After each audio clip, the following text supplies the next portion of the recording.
If you've ever wondered how to poke on Facebook, you're in the right place. In this quick and easy tutorial, I'll show you exactly how to do it step by step, so you can send a poke to a friend in just a few seconds. This is a simple Facebook feature that a lot of people forget about, but it's still there and it still works. If you enjoy easy social media tutorials like this, make sure to hit the like button and subscribe for more helpful guides. Alright, let's get started. First, open your web browser and go to facebook.com/pokes. This is the dedicated Facebook Pokes page, and it will show you a list of friends that you can poke. If you're not already signed in, Facebook may ask you to log in first, so go ahead and enter your account details. Once the page loads, you'll see your available friends listed on the screen. Each person should have a poke button next to their name. This is the button you need to use to send the poke. Find the friend you want to poke, then simply click Poke beside their name.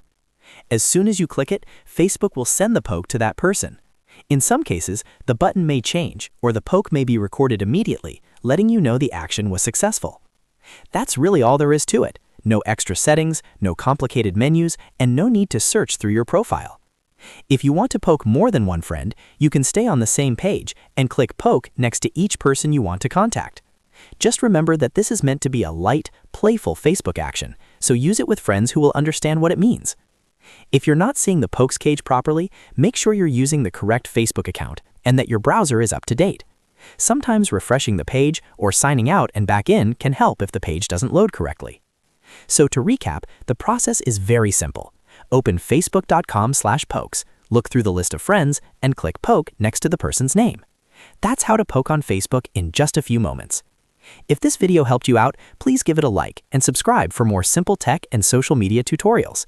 Thanks for watching, and I'll see you in the next one.